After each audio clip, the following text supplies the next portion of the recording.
The future of work isn't about shareholder value, technology, metrics, or automation. It's about being human and putting people first through actionable love. Welcome to the Love in Action podcast, where we hold deep conversations with extraordinary people to help you grow as a leader and expand your business. Here's your host, Marcel Schwantes.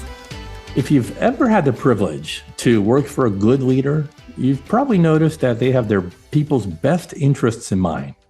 In other words, they genuinely care about the success of their people, including their career goals and aspirations.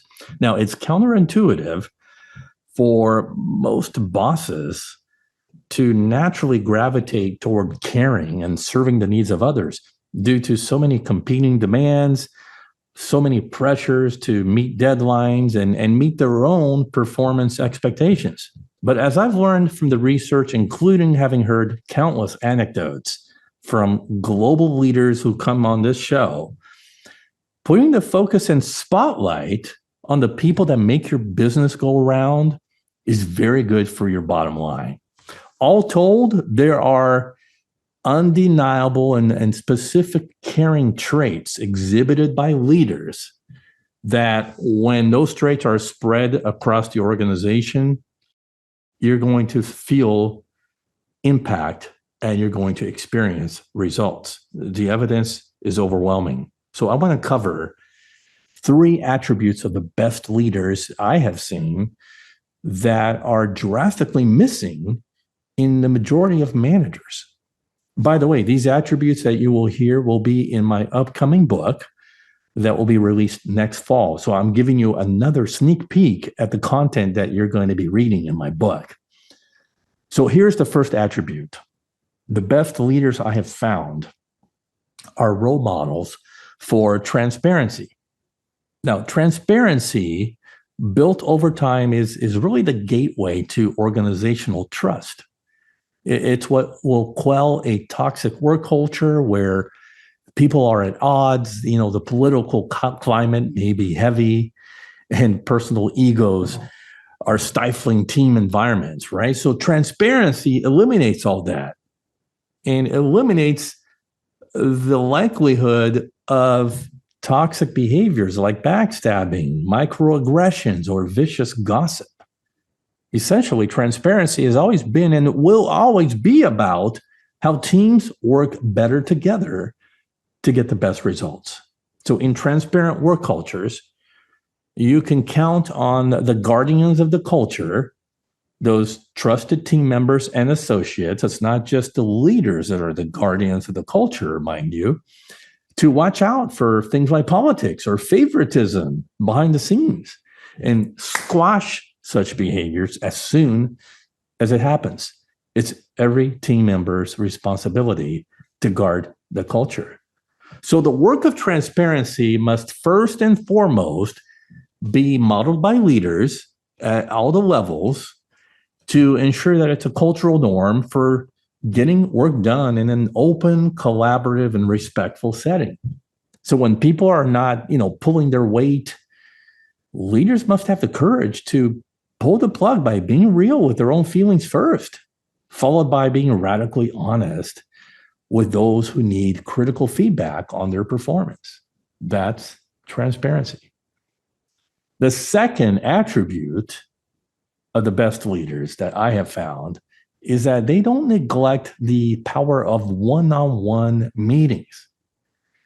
Bosses who look to model caring behaviors must do their absolute best to know the status and the condition of employees under their care. So there are questions they must ask for open and productive dialogue to take place.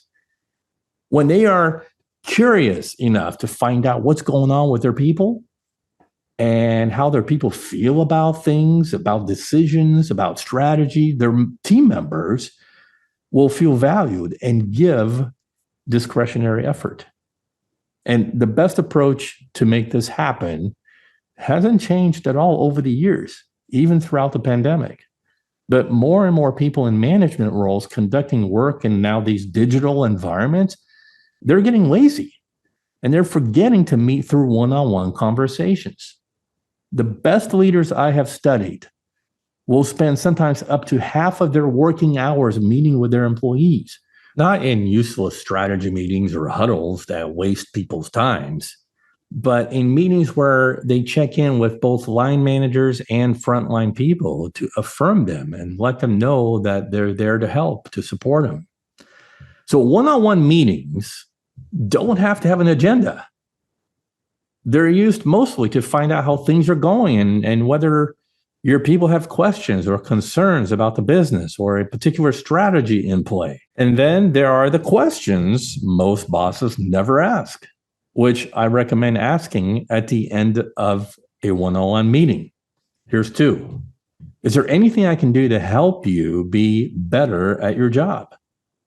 And are there any problems that we're not addressing but should be?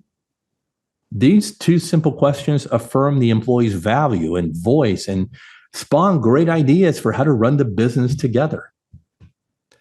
The third and final attribute I want to cover, which will be in my book, is that the best leaders foster an environment of psychological safety. The term psychological safety, as many of us know, was coined by Harvard Business School professor Amy Edmondson, who came on the show. And she explains it as a, quote, a shared belief that the team is safe for interpersonal risk taking. So what Amy found is that better performing teams made more errors than worse performing ones. You may see this as a negative, but here's the catch. Amy found the best performing teams were admitting to errors and discussing them more often than other groups did. In other words, what distinguished the best performing teams was psychological safety, which facilitated a kind of a climate of openness to course correct and cut through problems faster. Psychological safety curbs the fear that historically makes it difficult for workers to think clearly and act confidently on their own to make decisions. So it helps to eliminate this authoritarian way of managing people where bosses are yelling at workers for making mistakes or not knowing things.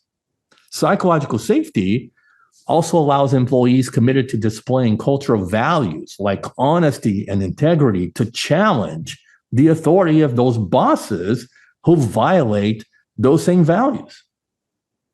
And lastly, with employee well-being and mental health being such a top priority since the pandemic, psychological safety decreases stress and burnout by giving people the autonomy to use their brains at critical times without asking for permission from micromanagers.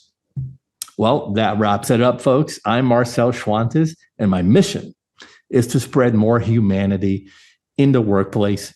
And I do that through my keynotes and workshops, whether on-site or virtual. To book me for your company event or conference, connect with me on LinkedIn or find me on my website, marcelschwantes.com. Thank you for listening to the Love in Action podcast. If you enjoyed today's episode, please share it, subscribe, and leave us a review. Until next time, don't forget, the future of leadership is love in action. Believe it, practice it, and watch your business grow.